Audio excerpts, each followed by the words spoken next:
लद्दाख से इस वक्त की बड़ी खबर। लद्दाख के कारगिल में भूकंप के तेज झटके महसूस हुए जिसकी तीव्रता 4.2 दर्ज की गई है। ये बड़ी खबर आप देख रहे हैं।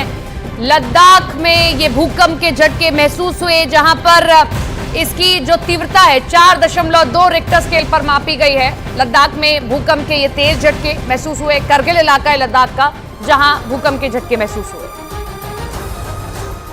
इजरायल रुकने के मूड में नहीं लग रहा है। वहां के प्रधानमंत्री नेतन्याहू ने खुलकर यह बोल भी दिया और बता दिया कि वो हमास के अंत से पहले नहीं रुकेंगे, क्योंकि युद्ध विराम करने का मतलब हमास के सामने सरेंडर करने जैसा होगा। यानी नेतन्याहू ने जता दिया कि इजरायल के गाजा में हमले नहीं रुकेंगे। और जब तक हमास खत्म नहीं हो जाता तब तक गाजा पर जमीन, आसमान और समंदर के रास्ते कहर टूटता रहेगा। जंग के 25वें दिन भी गाजा पर वैसे ही हमले हुए जैसे जंग के पहले दिन हुए थे, क्योंकि गाजा पट्टी में सुबह काले धुएं से हुई। इजरायल की बमबारी की वजह से कई इमारतों की बर्बादी का सिलसिला जारी रहा और आसमान धुएं के गुबार से भर गया।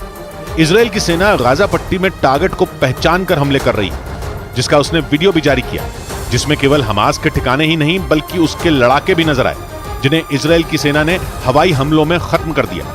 यानी जंग रुकने के कोई आसार नजर नहीं आए।